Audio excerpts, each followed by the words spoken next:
Assalamualaikum warahmatullahi wabarakatuh. Selamat pagi semuanya anak-anakku yang Bapak banggakan. Syukur alhamdulillah di pagi hari ini kita masih diberikan kesehatan sehingga kita masih bisa melaksanakan pembelajaran secara daring. Kita akan membahas materi tentang PKWU. Sebelum memasuki materi yang akan Bapak sampaikan, alangkah baiknya kita berdoa terlebih dahulu. Berdoa dimulai.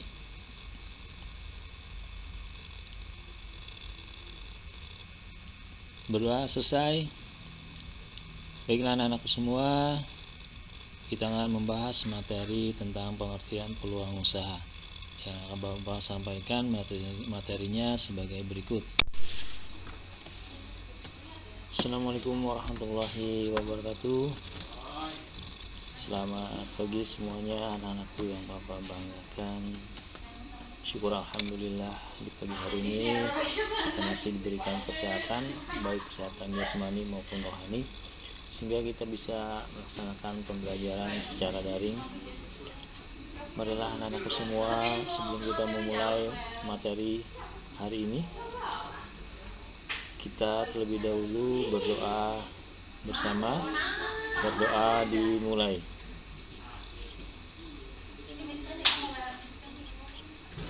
Berdoa selesai. Terima kasih anak-anakku semua yang telah melaksanakan berdoa. Hari ini adalah pertemuan yang keempat, ya. Dimana dalam pertemuan keempat ini Bapak akan membahas tentang peluang usaha produk barang ataupun jasa, ya. Dimana dalam produk usaha barang ataupun jasa ini Bapak akan menjelaskan tentang pengertian peluang usaha. Yang kedua adalah ciri-ciri peluang usaha yang baik. Ketiga adalah sumber peluang usaha. Dimana sumber peluang usaha ini ada dua, yaitu faktor internal dan faktor eksternal, ya. Untuk lebih jelasnya materi yang akan Bapak sampaikan sebagai berikut. Tolong simak dengan baik dan pahami materi yang akan Bapak sampaikan. Ya, sini ada namanya peluang usaha produk barang ataupun jasa, ya. Dimana peluang usaha ini berasal dari dua kata, ya, yaitu kata peluang dan usaha, ya. Dimana kata peluang berarti mempunyai sebuah kesempatan, sedangkan untuk usaha berarti mencapai tujuan yang diinginkan. Jadi peluang usaha ini sangat penting. Sebelum kita memulai sebuah usaha, kita harus melihat namanya peluang usaha terlebih dahulu. Dimana dalam peluang usaha ini mempunyai kesempatan, dimana kita mempunyai sebuah kesempatan untuk membuka sebuah usaha, kita manfaatkan peluang tersebut, ya. Kita manfaatkan peluang tersebut, jangan sampai kesempatan peluang usaha ini diambil oleh orang lain, ya. Itu sangat riskan. Yang kedua adalah tujuan. Tujuan dari peluang usaha adalah untuk mendapatkan sebuah keuntungan, yaitu berupa uang, kekayaan, kepuasan batin, popularitas, status sosial, dan yang lain-lain. Itulah tujuan dari peluang usaha. Dimana ciri-ciri peluang usaha yang baik, ya. Yang pertama adalah ciri-cirinya itu mempunyai tingkat kelayakan usaha teruji, ya. Dimana kelayakan usaha teruji ini mempunyai usaha yang benar-benar layak untuk dijadikan usaha dan sudah mengalami pengujian di lapangan bahwa usaha yang kita kelola ini sangat bagus untuk dijadikan sebuah lahan usaha, ya, ataupun pendapatan secara material. Yang kedua adalah bersifat ide kreatif. Nah, di sifat ide kreatif ini mempunyai ide-ide yang sangat bagus ataupun modifikasi dari usaha-usaha yang kita kelola menjadi usaha yang lebih bagus lagi dan diminati oleh konsumen. Yang ketiga ada keyakinan untuk mewujudkan. Nah, di mana keyakinan untuk mewujudkan ini sangat penting, ya, untuk keyakinan diri kita bahwa kita ini membuka usaha ini sangat-sangat akan maju ataupun mendapatkan hasil yang sangat memuaskan. dan ada rasa senang saat menjalankan. Nah, rasa senang ini sangat-sangat penting sekali karena apa? Dengan kita menjalankan usaha, kita harus benar-benar menekuni dengan baik rasa senang, ya, sehingga kita tidak membebani dalam usaha ini, ya. Jadi kita harus benar-benar merasa senang dalam usaha yang kita jalankan. Ciri-ciri peluang usaha potensial, ya. Dalam kenyataan, peluang yang baik saja tidak cukup, tapi juga harus merupai potensial, ya. Dimana potensial ini merupakan sebuah peluang usaha ya di sekitar kita, ya. Jadi kita lihat usaha di sekitar kita ini apa yang bagus kita lakukan usaha tersebut sehingga kita menjadi seorang wirausahawan yang handal, ya, baik di bidang usaha kita dan mempunyai karyawan-karyawan yang sangat mempunyai skill ataupun kemampuan di bidangnya. Ciri-ciri peluang usaha yang potensial di sini adalah memiliki nilai jual, ya. Jadi memiliki nilai jual, barang yang kita hasilkan itu memiliki nilai jual ataupun harga yang tadinya tidak mempunyai nilai jual ataupun harga, ketika menjadi sebuah produk ataupun barang, ya, dia bisa menjadi nilai jual, ya. Karena apa? Dari kreativitas yang kita lakukan ataupun dari bahan menjadi barang jadi, ya. Yang kedua adalah usaha bukan hanya ambisi pribadi semata dan bersifat nyata, ya. Jadi usaha yang kita kelola ini bukan hanya ambisi untuk kita sendiri, tapi untuk melestarikan ataupun pendapatan jangka panjang, sehingga kita bisa menjadi seorang pengusaha yang handal ataupun pengusaha yang berhasil ataupun sukses. Usaha tersebut mampu bertahan lama di pasar. Nah, bagaimana caranya usaha kita ini bisa bertahan lama di pasar, ya? Apakah kita harus mempunyai ide-ide yang kreatif, ya, ataupun perubahan dari bentuk produk yang kita pasarkan, ya, itu adalah sebuah bentuk perubahan sehingga produk kita ini bertahan di pasaran. Yang keempat adalah tidak menghabiskan modal karena terlalu besar investasinya, ya. Jadi kita cari usaha yang tidak mempunyai modal yang besar, ya. Karena apa? Bagi pemula untuk mempunyai modal besar itu sangat berat, ya. Artinya apa? Ya, kita punya modal ya besar, tetapi kita tidak mempunyai yang namanya link ataupun bagaimana caranya untuk memasarkan produk kita, ya, untuk memperkenalkan produk kita, ya. Jadi kita mulai dari modal yang terkecil, ya, sehingga kita bisa bertahap naik dan menjadi menengah ke atas, ya. Kelima adalah bisa ditingkatkan skalanya menjadi industri, ya. Jadi yang tadinya home industry, ya, ataupun industri rumahan, ketika ada peningkatan ataupun penjualannya meningkat sehingga permintaan dari konsumen tersebut semakin tinggi ataupun banyak, maka kita bisa menjadi yang namanya industri, ya, industri yang cukup besar sehingga bisa mendapatkan omset pendapatan yang cukup besar juga. Keenam, mampu memenuhi kebutuhan konsumen. Nah ini, ya, jadi produk yang kita buat ini ataupun barang ataupun jasa yang kita lakukan ini harus bisa yang namanya memenuhi kebutuhan konsumen. Apa kebutuhan yang konsumen yang perlukan, ya? Dan kita bisa melayani dengan baik dan memenuhi kebutuhan konsumen tersebut, ya, otomatis usaha yang kita kelola bisa menjadi lebih baik. 7, memiliki keunggulan bersaing, ya.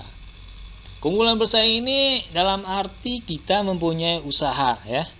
Dalam usaha tersebut kita harus mempunyai kelebihan dari produk, barang ataupun jasa yang kita kelola sehingga kita bisa bersaing dengan pengusaha-pengusaha yang lain secara sehat, ya. Dan konsumen bisa tertarik dengan produk ataupun barang ataupun jasa juga yang kita kelola tersebut, sehingga ada sebuah keunggulan dari produk ataupun jasa. Tidak bersifat sementara, ya. Usaha yang kita kelola ini tidak bersifat sementara, dalam arti itu kita usaha sekarang, ya, bulan depan tidak ada ataupun tutup. Nah itu bukan ya namanya usaha, ya. Yang namanya usaha itu kita buka sekarang, bagaimana caranya usaha yang kita kelola ini bisa jangka panjang, ya, ataupun selamanya, ya, sehingga kita bisa mendapatkan keuntungan, ya, dan usaha kita ini bisa meningkat. Ada nilai uang, ya, otomatis, ya.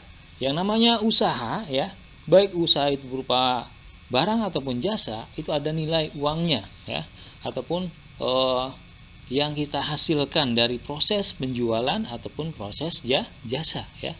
Kita mendapatkan upah ataupun mendapatkan keuntungan. Yang terakhir adalah memenuhi aspek kreatif dan inovatif. Aspek kreatif bagaimana caranya, ya? Contohnya untuk membuat sebuah produk baru, ya, itulah kreatif, ya.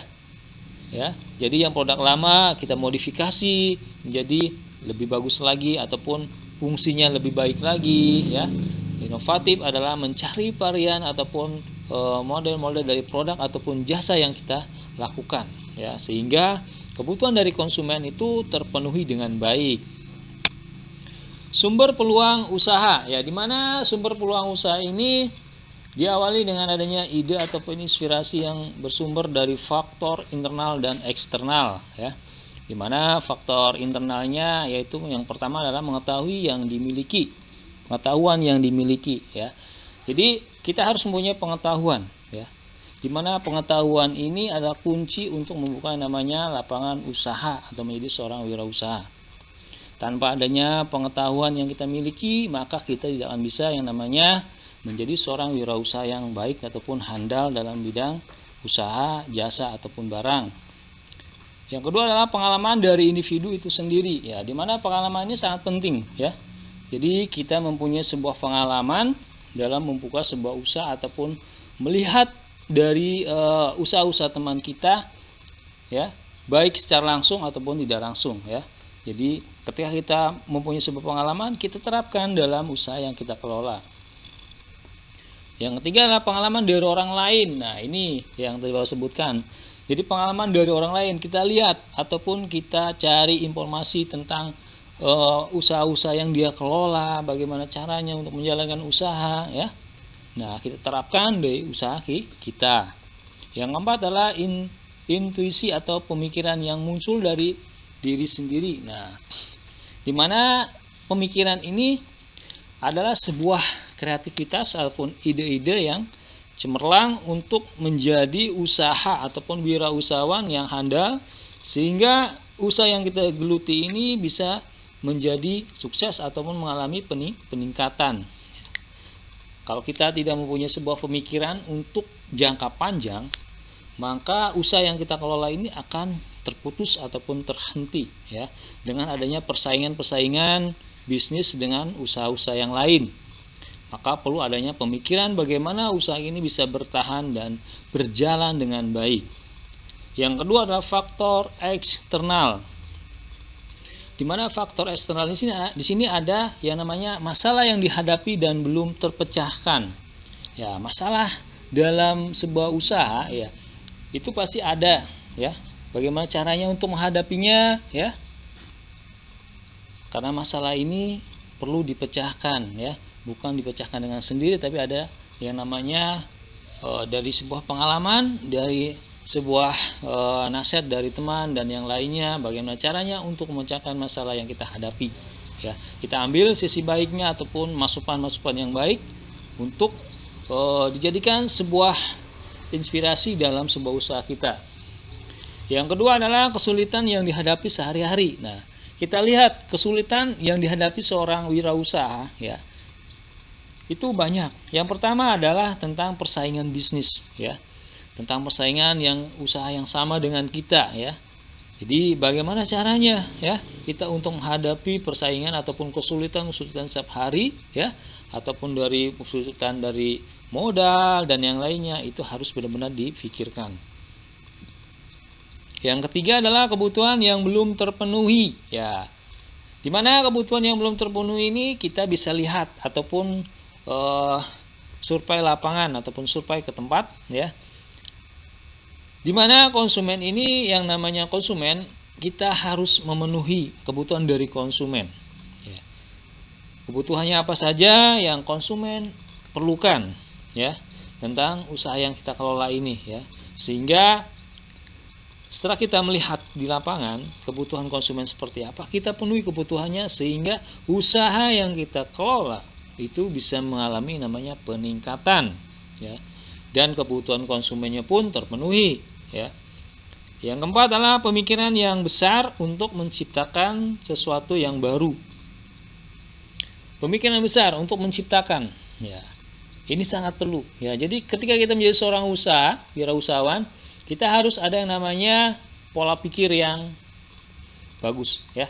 Bagaimana caranya untuk menciptakan produk yang baru ataupun dari jasa yang belum orang tahu tentang apa usaha yang kita lakukan, ya. Sehingga kita bisa mengambil keuntungan lebih banyak ataupun lebih besar dari usaha yang kita kelola tersebut, ya. Contohnya adalah usaha yang belum ada, ya, kita lakukan sehingga kebutuhan konsumen tersebut terpenuhi, ya, dan kita juga bisa mendapatkan keuntungan lebih, ya, dari apa yang kita lakukan, ya. Terima kasih anak-anakku semua yang telah mengikuti pembelajaran daring hari ini. Semoga materi yang Bapak sampaikan tersampaikan dengan baik dan kalian bisa memahami materi yang udah Bapak sampaikan ke kalian. Kalau memang ada materi yang kurang paham ataupun kurang dimengerti, silahkan kalian tanyakan. Jangan pernah ragu untuk bertanya, karena pembelajaran ini harus benar-benar tersampaikan dengan baik. Terima kasih. Kita ketemu minggu depan. Jangan lupa selalu jaga kesehatan dan selalu berolahraga, hindari zona merah dan selalu ikutin protokol-protokol kesehatan. Terima kasih. Wabillahi taufiq hidayah. Assalamualaikum warahmatullahi wabarakatuh.